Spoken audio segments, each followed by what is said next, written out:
Hello and welcome back to my studio. As you've just seen there, I've been going through some books. I've got a bit of a children's book addiction, not just because they're amazing, but also for research purposes. I think it's good to know if you're an illustrator and an author. Good to know what's going on in the industry. It's good to know, have a keen idea of what you like, what you don't like. And because of that, whenever I go to a charity shop, I do tend to pick up a bunch of kids' books, usually one per charity shop day. The more unusual, the better, but it's usually when something speaks to me. I don't know what it is, and sometimes I've got to sit down, read the book, work out what it is I like about it, and that can really help to inform how your own stories kind of develop and kind of evolve, not in a copying way, but in a refining your tastes kind of way, in the way that you like your own food. It's the same with books. So I've got a bunch of books. People who've watched me previously will know that I have a board now, a board for organisation. So one side has literary agents, because I'm looking into potentially getting a literary agent for my children's book ideas. But also on the other side of the board, I've got publishers. So one side is agents, one side is publishers. I finished the agents section now. What I did there, I wrote down all the agents that I could find, then went through the submission guidelines, filtered out the ones that I liked the sound of, filtered out the ones that I didn't like the sound of. And I've got all of their submission guidelines written down. So when I am ready and in a position to do that, I can apply to them one by one. But I am aware that you don't need an agent to break into the world of traditional publishing, because obviously there is self-publishing. My first children's book was self-published, which is fine. I don't mind self-publishing, but when you self-publish, you've got to be everything. You've got to be the author, the illustrator, the formatter, the editor, the publicist, the finance person, and it can be a lot of balls in the air, and if you let one slip, the rest kind of fall down as well. So it'd be nice to kind of work in a team. That's kind of what I'm looking forward to with traditional publishing. So yeah, you can apply via an agent. Agents do take a fee, but you do have all of their knowledge and expertise to fall back on, which is amazing. But I am aware that you can approach publishers with book ideas without an agent, so you can represent yourself. I am a member of the AOI. There are other organisations out there to help illustrators and authors. The AOI, which is the Association of Illustrators, is a UK-based organisation, association, which is good in terms of not only providing information about the industry, but also they provide support. So if you get contracts and you're not sure how to negotiate them, how to deal and what certain things mean, you can contact them if you're a member and they'll talk you through your contract, which is really helpful. So with that as a kind of backing, I'm going to write down a lot of publishers that I would like to work with, hence the big pile of children's books, because I'm going to go through and write down who publishes what. Then from there, I'm going to write down all the contact details. I'm going to find out what the process is for them accepting submissions, whether they accept submissions by post, by email, what they're looking for. It's like anything. It's like when you're entering a competition. I was saying this last time. It works in your best interests to read all of the guidelines, because with a competition, for example, you wouldn't enter a competition that required that your work be in black and white, in a certain size, with your name, with the name of the image being like your name, image, date. If you entered a competition that was meant to be for black and white images and your image was colour, no matter how good your image was, it would get rejected outright because you didn't read the guidelines. So it's the kind of the same thing when you look for agents and publishers, and there are ways to submit. Obviously, in certain situations, rules can be broken. So, for example, I've heard some people in all of the courses that I've been on who have, rather than doing email submissions, have actually submitted something physically, whether it be a postcard or like a portfolio or something, and have had a beneficial result from that. But generally, as a rule, they put their submission guidelines up there for a reason. And if you step too far outside of them, you do risk annoying people. You know, they're busy people. They may just go outright no matter how good your idea is. So anyway, today I've got my cuppa, I've got my pile of books, and I've got my board. I'm going to just write down the names of the publishers who publish the books that I like, which is always a good start, especially if the books that I like are similar to the kind of books that I write, which I think they are. I like the books that I write anyway, so they've got that in common. It's a good starting point. And then I've got all of the information in order to contact them in the future.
So I've spent about an hour or so going through the books that I've got here, their publishers. A few of them do have open submissions. Out of the 12 that I looked at, 3 of them have open submissions. It is probably going to be easier to search for an agent first. The thing about agents is that they help to get your book up to a pitchable level. So when you apply to an agent, they want your book to be as finished as possible. But obviously, there's going to be some kind of negotiation. Nothing's ever really like finished if you've been working on it just on your own. You've got to be open to the idea of negotiation and things changing and, you know, things evolving. You want your book to be the best book possible, and your agent wants your book to be the best book possible, and your publisher wants your book to be the best book possible. So you've got to go into that kind of negotiation, what's the word?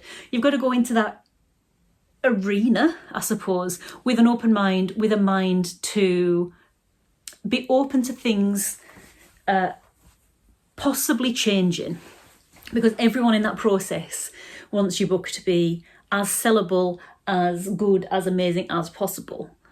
It's in nobody's best interest to change it in a negative way. Obviously, if you've got a vision of how your book wants to be and wants to go, don't let yourself... I've heard stories, especially from Helen Stevens, the children's book author illustrator.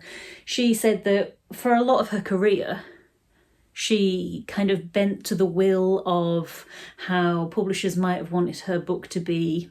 She says about that for a while her books were getting increasingly bright, bold, high contrast books, which went down a route that was suggested to her by previous agents and previous publishers, but it's a route she didn't want to go down herself. So she had to take a little bit of a step back and refocus on what she wanted. Obviously, negotiations, things like this, don't go without your input in it as well. So go in with an idea, a very strong idea of what your book should be, where you want to pitch it, how it's going to end up. But be aware that you probably will get the best book possible if you go in with an open mind. And that's my idea anyway, that's what I'm thinking. So I've got a few publishers there. I've written down their submission guidelines as well, but I think probably my next port of call is going to start those literary agent submissions. So that's very exciting. I am in need of some lunch. It's 2:00. There is a cafe down the road from me, but it closes early today. Do I just go to the shops and get some food?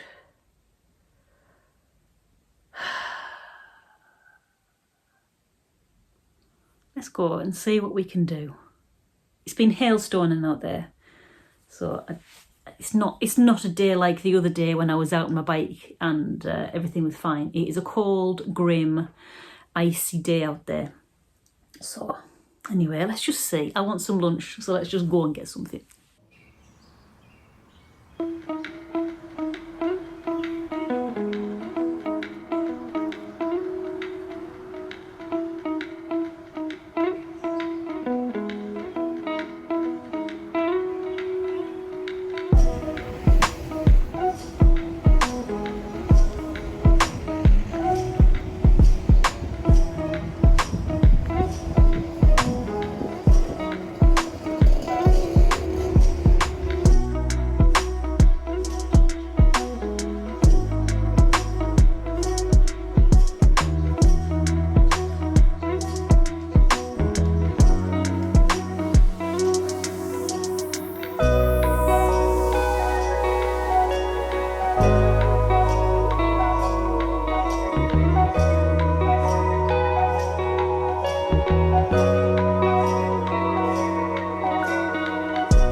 Good boy.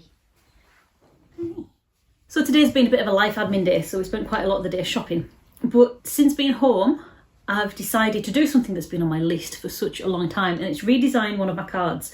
One of you guys asked a little while ago about how do like older designs, how do I deal with older designs sitting alongside newer designs? Do I do it? Do I change everything as my kind of style grows and evolves? And it was a really good question.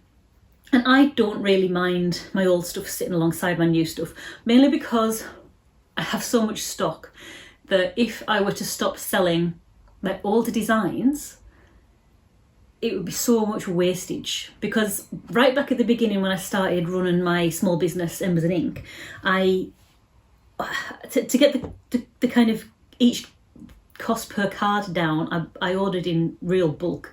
So I ordered in like thousands of cards, which in a way has stood me in good stead because I haven't had to reorder certain designs of cards for ages.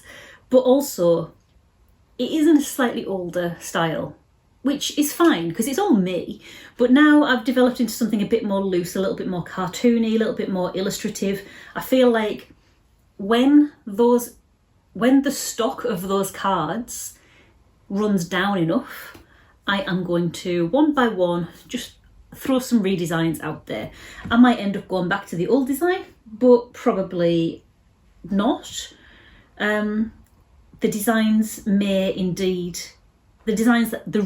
that I'm doing now may indeed be redesigned in the future. I'm probably not going to reorder in such massive quantities as I did before because, well, because of things like this, I can change it more frequently. And then I don't have to waste a load of surplus stock, which I'm not wasting it, but you know, I don't have to either waste it or wait a really long time before I redesign it. And also it's good not to have too much stock that you don't need. in terms of like resources for the planet and all that kind of stuff, I'm going to try and get a bit more paid back in terms of the stock that I'm ordering and the stock that I'm putting out into the world. Anyway, so I've been sitting down today and redesigning my cool cat greetings card, and it's kind of more in the style of my neighbourhood watch illustration, which I did. And all I've done, I've imported the image of my old design. This is my first cool cat design. I just put that in as a layer. I'm doing this on Procreate, but you could do it on any. I've turned the opacity right down, so you can see, I've turned the opacity of the image down there. I've opened new layers and I've worked on top of them. I've done a few options, and I think the one I'm going to go for is probably something like that-ish. Just a little bit looser, a little bit more free-handy, a little bit less uptight. And that's a way that I like, that's a style that I like to work in a lot more now. It feels a little bit freer. What I'm going to do with this layer here, I will eventually, hang on, if I take the original off, so this is the one that I've worked on top. You can see here I've done a few different options as well. I'm going to do exactly the same thing. I'm going to put the opacity right down, and then I'll open a new layer and work on top of that a little bit kind of neater in my final colours, and I'll take it from there. But before I do that, I need a cup of tea, and while I'm doing that, I may as well end this video here so I can then edit it for you, because there's no point me filming all day if I never edit the video for you to see. Uploads this last week have been a little bit up and down. I've just been doing really boring things and not really anything that is filmable. So that's why I am still trying to post Mondays, Wednesdays and Fridays. But if I ever miss a day, I'll be reposting on the next scheduled day. So either Monday, Wednesday or Friday. So I hope that clears that up. I do always try and stick to my schedule, but sometimes it's just, there's nothing worth filming. So I'm saving you from that boredom. But thanks very much for joining me. It's been a joy, and hopefully I'll catch you in the next one. So until then, bye.